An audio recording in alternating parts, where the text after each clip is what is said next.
हरिओम। आज हरिओम। श्रीमद् भगवद गीता चैप्टर 4 और हम लोग आज ले रहे हैं 3 श्लोक 7, 8, 9। तो पहले हम लोग चैंट करते हैं। यदा यदा हि धर्मस्य यदा यदा हि धर्मस्य ग्लानिर्भवति भारत ग्लानिर्भवति भारत अभ्युत्थानमधर्मस्य अभूत्यानामधर्मस्य तदात्मानं सृजाम्यहम्। तदात्मानं सृजाम्यहम्। परित्राणाय साधूनां परित्राणाय साधूनां विनाशाय च दुष्कृताम्। विनाशाय च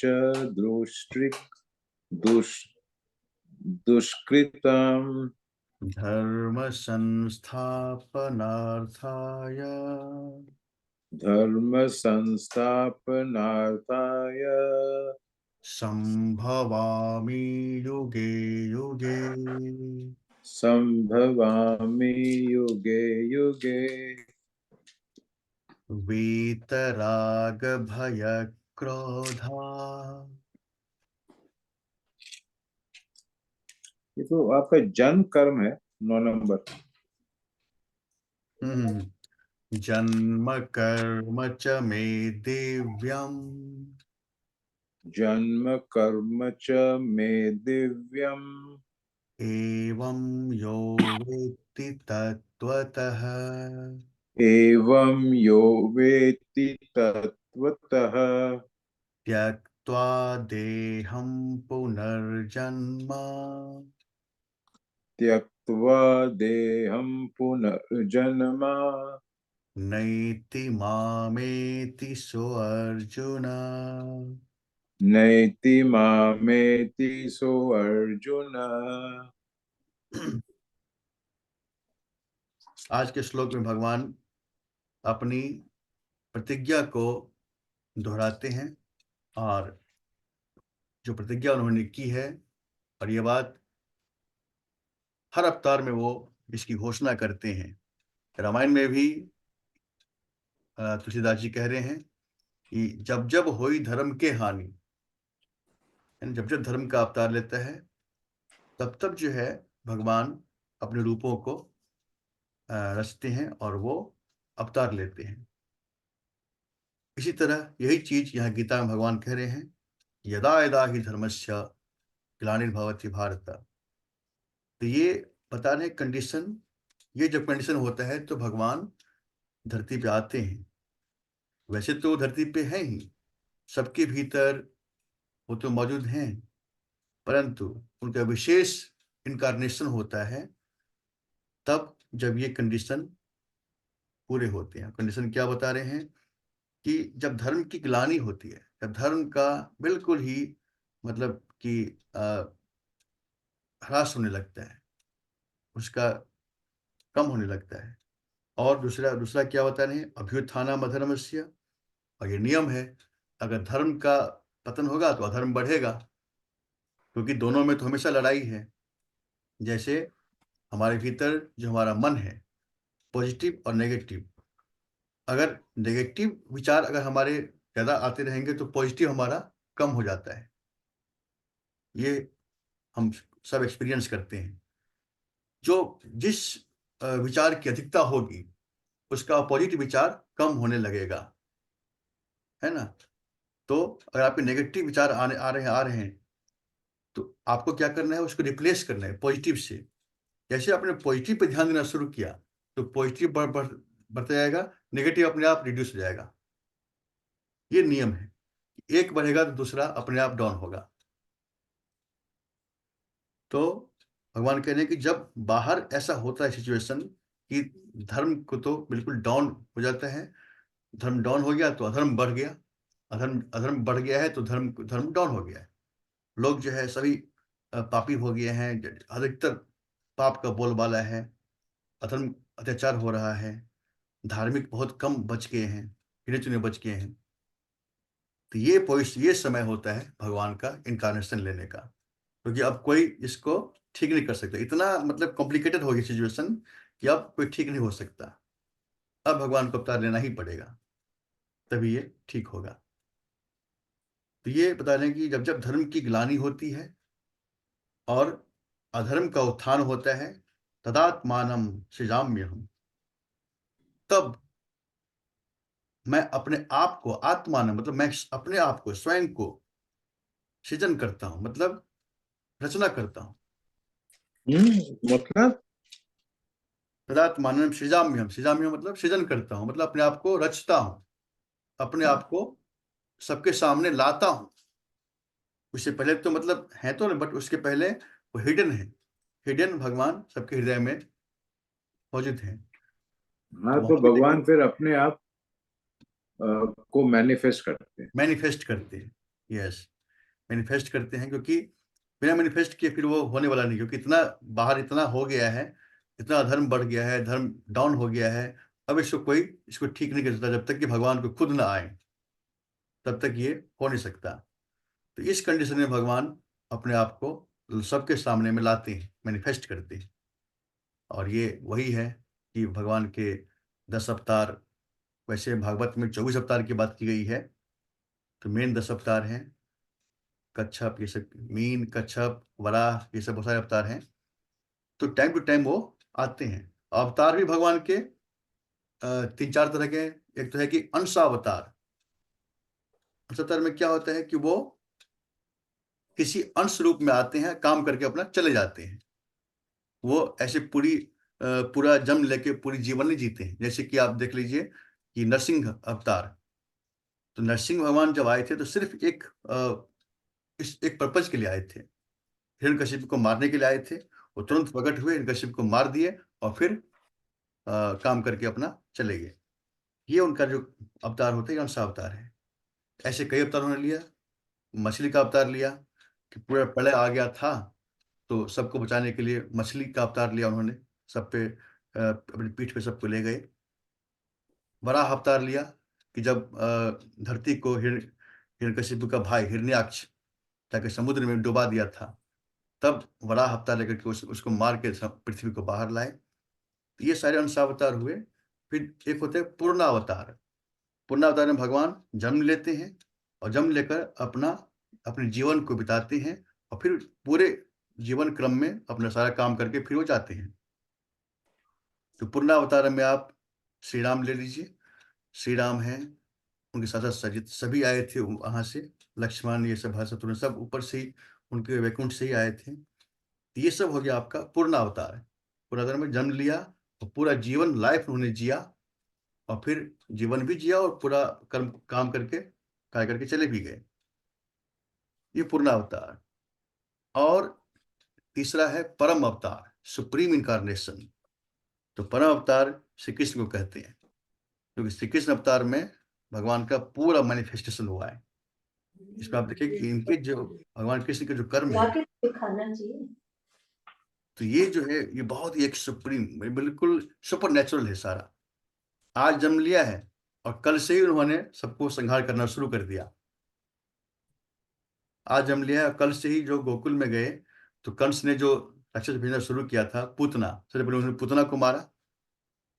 फिर कितने राक्षस आते गए, सबको वो मारते गए। तो ये कोई और नहीं कर सकता। ये कोई जनरल, कोई नॉर्मल पावर नहीं कर सकती, ये सुपर पावर ही कर सकती है। तो ये भगवान का सुपर अवतार है, सुपर इनकारनेशन, सुप्रीम इनकारनेशन।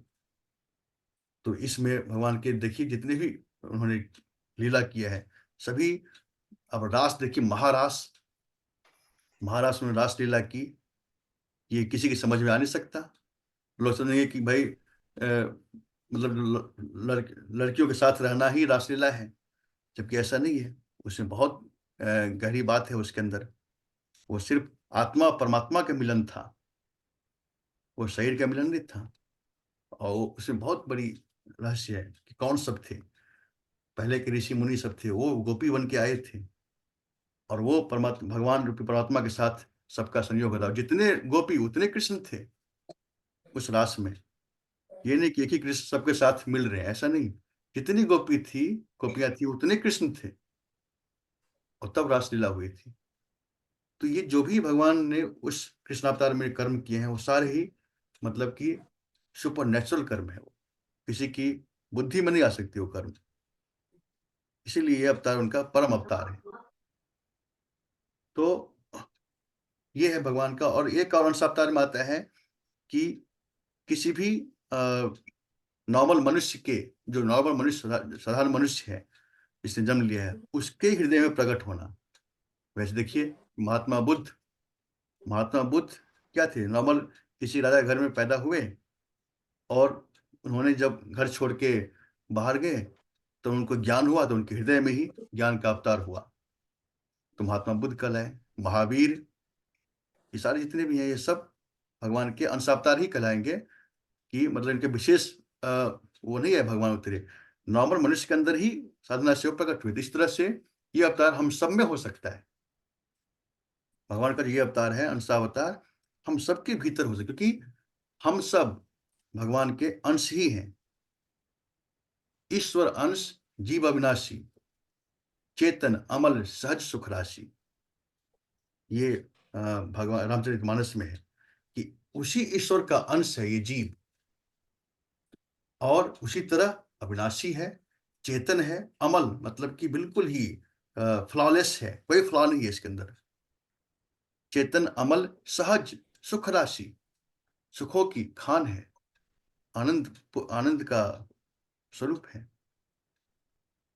तो ये जो जिसने इसको जान लिया, जिसने अपने इस भीतर की इस चीज को प्रकट कर लिया, तो ये हो गया ईश्वर का अंशावतार। और ये हर व्यक्ति के अंदर हो सकता है, इसकी संभावना हर व्यक्ति के अंदर संभावना है इसके अंदर इसकी। जो कोई भी साधना पूर्वक ध्यान से वहां पहुंचेगा, उसको वो चीज की अनुभव हो जाएगा।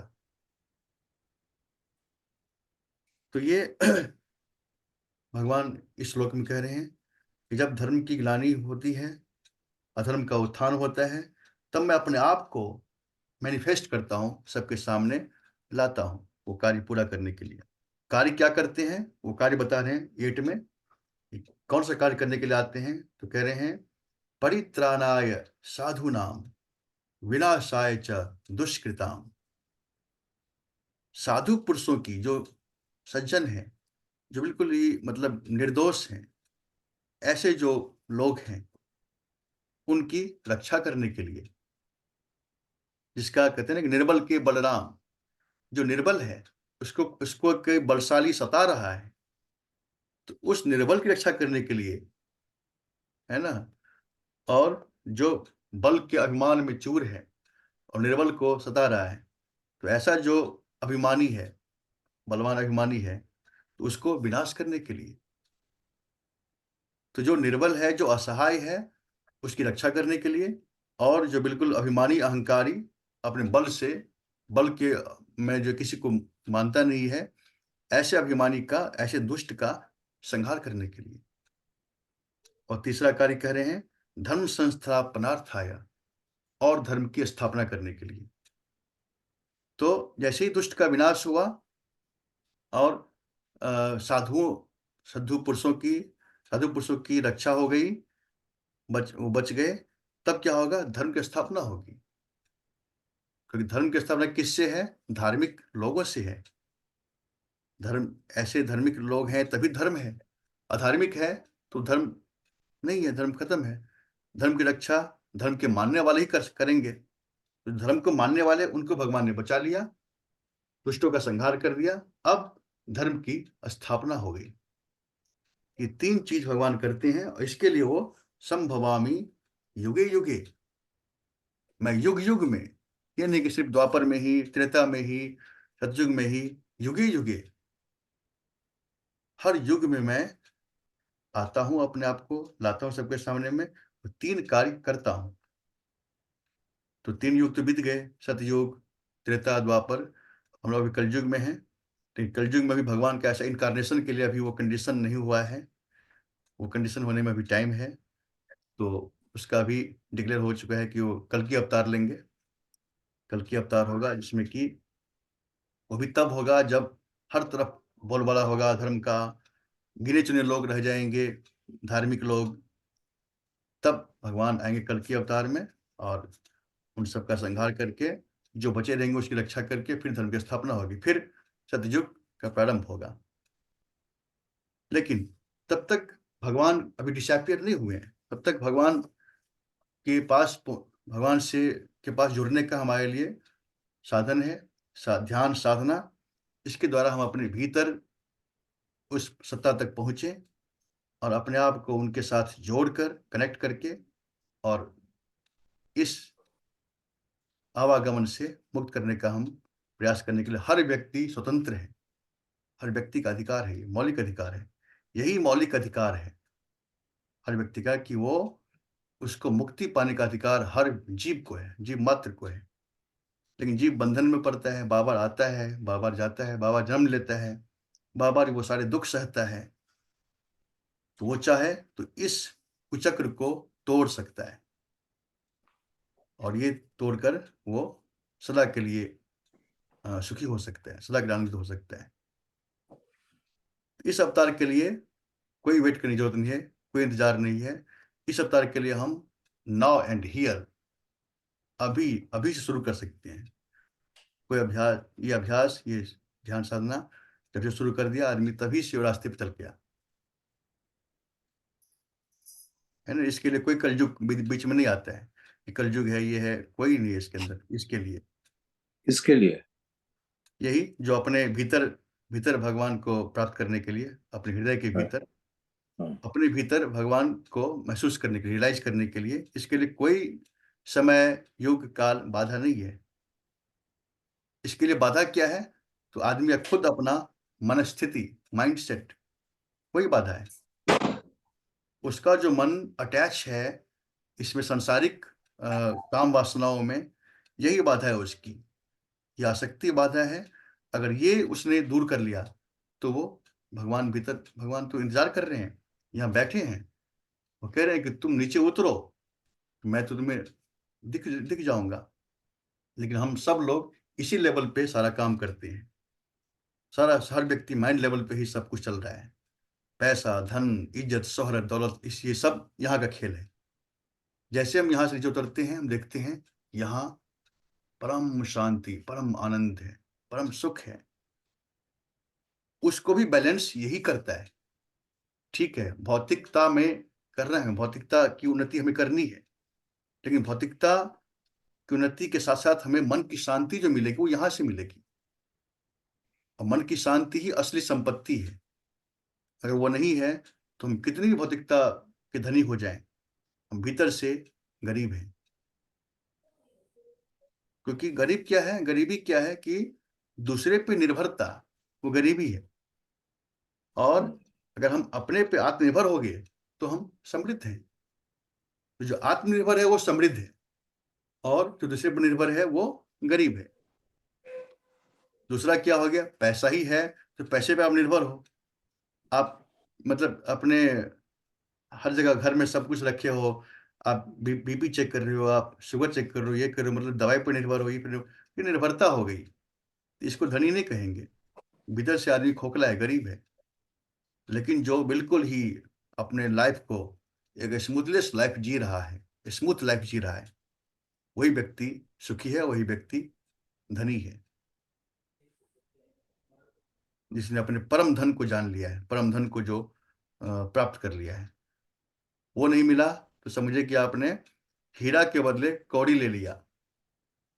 ये जन्म मिला था हीरा को प्राप्त करने के लिए, लेकिन वो हमने अगर नहीं किया तो भले ही हमने भौतिकता में बहुत आगे बढ़ गए, सब कुछ हमारे पास है, बंगला, गाड़ी, इधर सब कुछ है, लेकिन वो नहीं हमने जाना, तो हमने एक बहुत ही घाटे का सौदा कर लिया।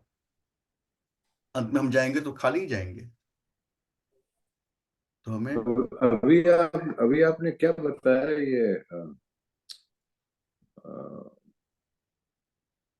ये यानी गरीब लोग और अमीर लोग में आपने हाँ, बहुत मैंने अच्छा कहा, बहुत अच्छा भगवान का कि डेफिनेशन जो दिया गरीबी इसका। है वो है दूसरे पर निर्भरता। हाँ, दूसरे दूसरे पे पे। अगर आप निर्भर हैं तो आप गरीब हैं। और आप आत्मनिर्भर हैं, खुद आप किसी इंडिपेंडेंट हैं, तो आप धनी हैं। इंडिपेंडेंट कब होंगे? जब आप अपने भीतर ही अपने परमात्मा का आप रियलाइज कर लिया अपने भीतर, तो आप आत्मनिर्भर हो गए। आप इससे निर्भर नहीं हुए, तो आप धनी, आपने धन को पा लिया। जो धन पाना था उसको आपने पा लिया। फिर लाइफ को आप बिल्कुल ही एंजॉय कर रहे हैं, लाइफ को आप बिल्कुल ही आनंद में ले रहे हैं, आनंद से जी रहे हैं। तो वो धन, परम धन हम सबके भीतर है। उसको प्राप्त करना हमारा परम पुरुषार्थ है। इसीलिए 4 पुरुषार्थ हैं: धर्म, अर्थ, काम और मोक्ष। 4 पुरुषार्थ हैं। ये भगवान 2 श्लोक में कह रहे हैं। कब लेते हैं समय, वो 7 में कहा। ये समय बताया कि कब अवतार लेते हैं, क्यों लेते हैं अवतार, वो 8 में कह रहे हैं। और अब 9 में कह रहे हैं कि इनका जन्म कर्म के बारे में कह रहे हैं कि जन्म कर्म चमेति व्यम। मेरा जो जन्म है, मेरा कर्म है, वो सभी दिव्य है। ये लौकिक नहीं है। ये इसलिए कोई अगर तुलना करेगा, जैसे कि कोई कहता है ना कि भगवान भोलेनाथ भांग पीते हैं, तो लोग भी हुक्का पीने लगे, अफीम पीने लगे, गांजा पीने लगे, और अपने आप को तुलना मिलाएगा कि भगवान महादेव तो भी ऐसे करते हैं।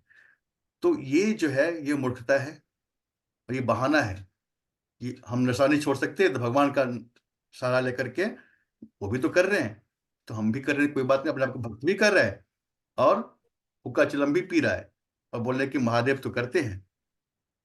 तो ये जो है, ये सीधी सीधी मूर्खता है। अपने आप को ठग रहा है, वो चीट कर रहा है। भगवान को कर्म को नॉर्मल मिले रहे, वो साधारण कर्म नहीं है उनके। भगवान भोलेनाथ ने अगर भांग पीते हैं तो उन्होंने विष भी पिया है। तो अगर हमें नकल करना ही है भगवान का, तो विष पी के देखें थोड़ा, तो मालूम पड़े कि क्या मतलब होता है। तो भगवान का जो कर्म है वो अनुकरणीय नहीं है, भगवान का कर्म है अनुसरणीय।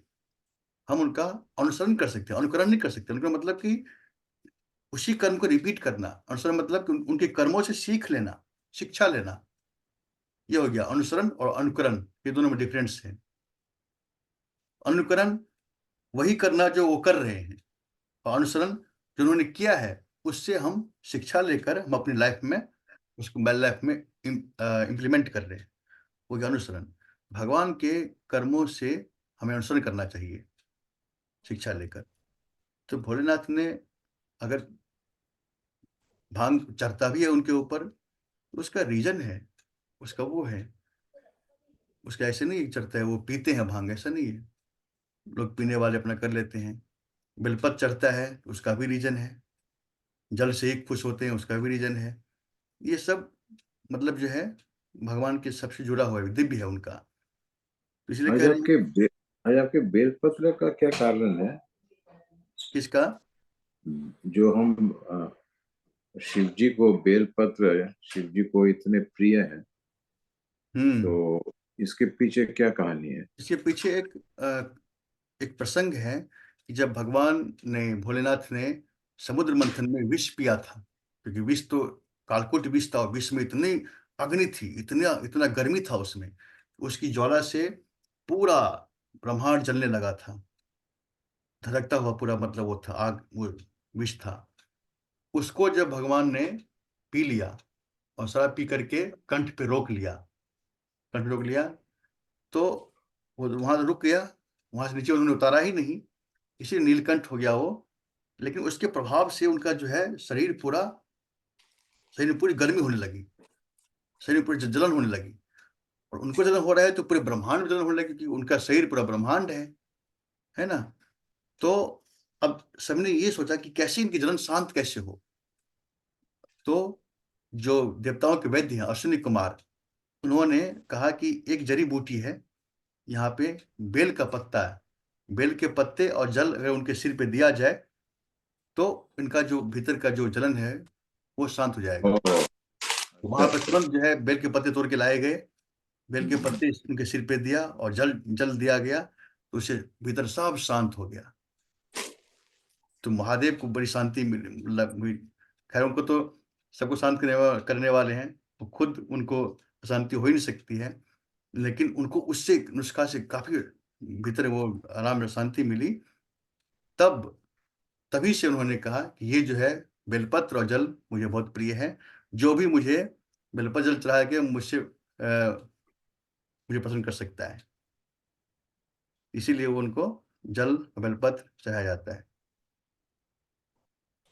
और आशुतोष हैं वो, ओढ़रदानी हैं। बस जल चढ़ा दीजिए और वो आप पर प्रसन्न हो गए। फिर आप जो आप उनसे माँग सकते हैं, माँग लीजिए। इसीलिए जो है ना, जो सांसारिक लोग हैं, वो भोलेनाथ की भक्ति करते हैं। उनको तो उनकी तो कामनाएँ तो बहुत हैं कि हमें ये हो जाए, हमें वो हो जाए। भगवान पाँच बार जल चढ़ा दिया और उनसे माँग लिया कि हे भगवान, हमारे लिए ये कर दो, कर दो, तो वो करते हैं।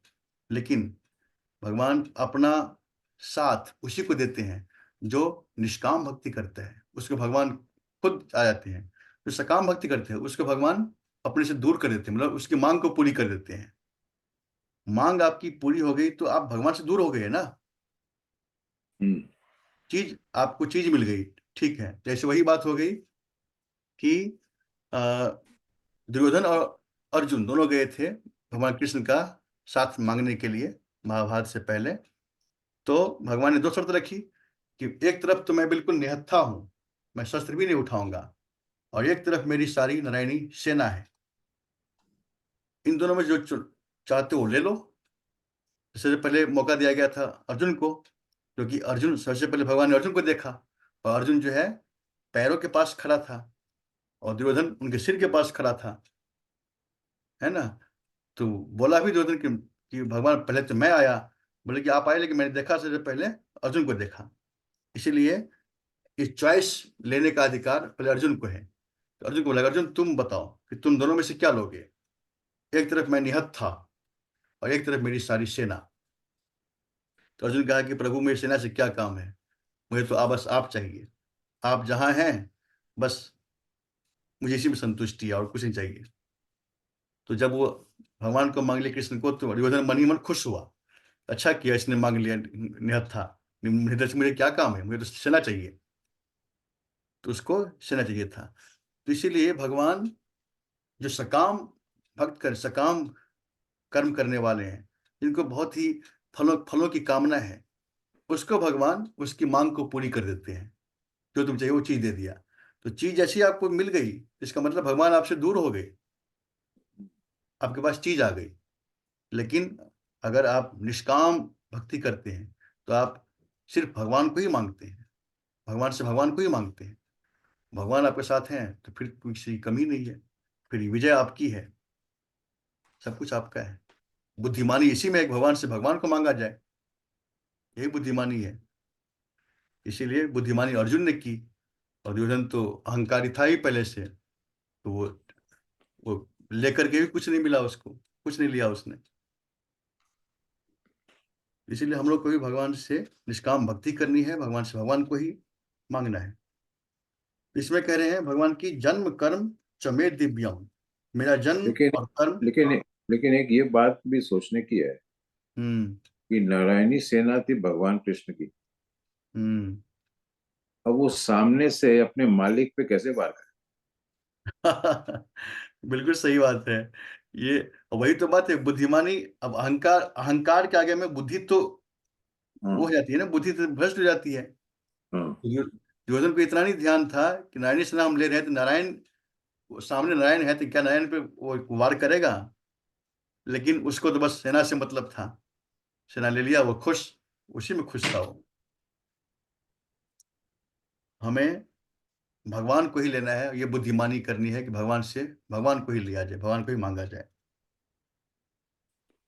जन्म कर्म चमे दिव्यम, मेरा जन्म और कर्म दिव्य है।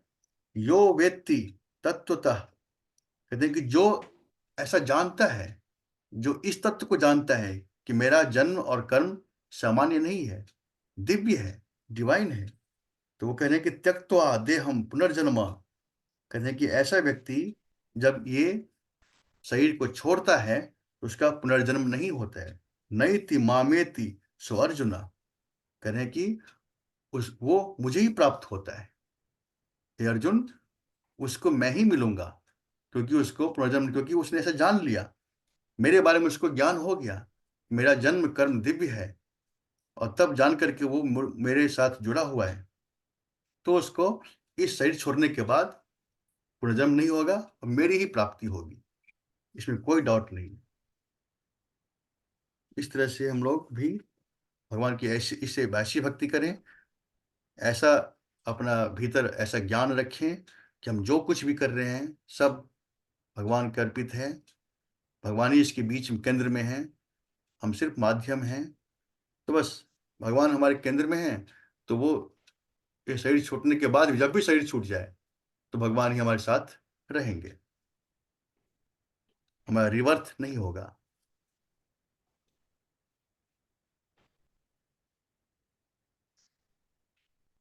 ये हम लोग आज 3 श्लोक को,